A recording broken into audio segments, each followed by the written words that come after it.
Supreme court के 4 जजेस ने फुल कोर्ट इजलास में शिरकत से इनकार करते हुए चीफ जस्टिस पाकिस्तान याह्या अफरीदी को खत लिख दिया। Justice Mansoor Ali Shah, justice Munib Akhtar, justice Ayesha Malik और जस्टिस अतर मिनुल्लाह की जानिब से चीफ जस्टिस पाकिस्तान को लिखे गए मुश्तरका खत में मुतालबा किया गया है कि हमारे खत को फुल कोर्ट मीटिंग मिनट्स का हिस्सा बनाया जाए। मुश्तरका खत में कहा गया है कि हमें फुल कोर्ट मीटिंग का खत मौसूल हुआ, लेकिन हम शरीक नहीं हो सकते।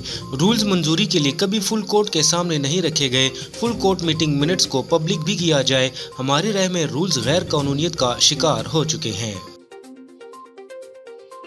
बानी पीटीआई इमरान खान की बहन अलीमा खान की अडियाला जेल के बाहर मीडिया टॉक के दौरान बदमज़गी का वाक़या पेश आया। अलीमा खान की अडियाला जेल के बाहर मीडिया टॉक के दौरान पीटीआई कारकुनान ने सहाफ़ियों के साथ हाथापाई की और गालम गलोच भी की। सहाफ़ियों के सवाल पूछने पर पीटीआई कारकुनान ने सहाफ़ियों के साथ हाथापाई की और गालम गलोच की। वज़ीर इत्तलात पंजाब उज़्मा बुखारी का कहना है कि पंजाब में सैलाबी सूरत हाल बिगड़ रही है। सैलाब जनूबी पंजाब के इलाकों में पहुँच चुका है और बारिशें भी गज़ब ढा रही हैं।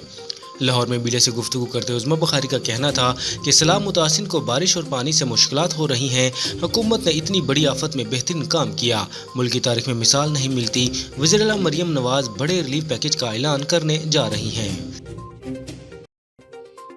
वज़ीर दाखिला सिंध का कहना है कि कच्चे के एरियाज और साहिली पट्टी में सैलाबी सूरत हाल के पेश नज़र डाकू अगर हथियार डालना चाहते हैं तो कानून पर अमल किया जाए। कराची में कच्चे के एरियाज की मॉनिटरिंग कमेटी का पहला इजलास हुआ। सूबाई वज़ीर दाखिला ने इजलास की सदारत की। इजलास में कच्चे की सूरत हाल, ऑपरेशन की तफसीलात और हुकूमती हिकमत अमली पर तबादला ख्याल किया गया।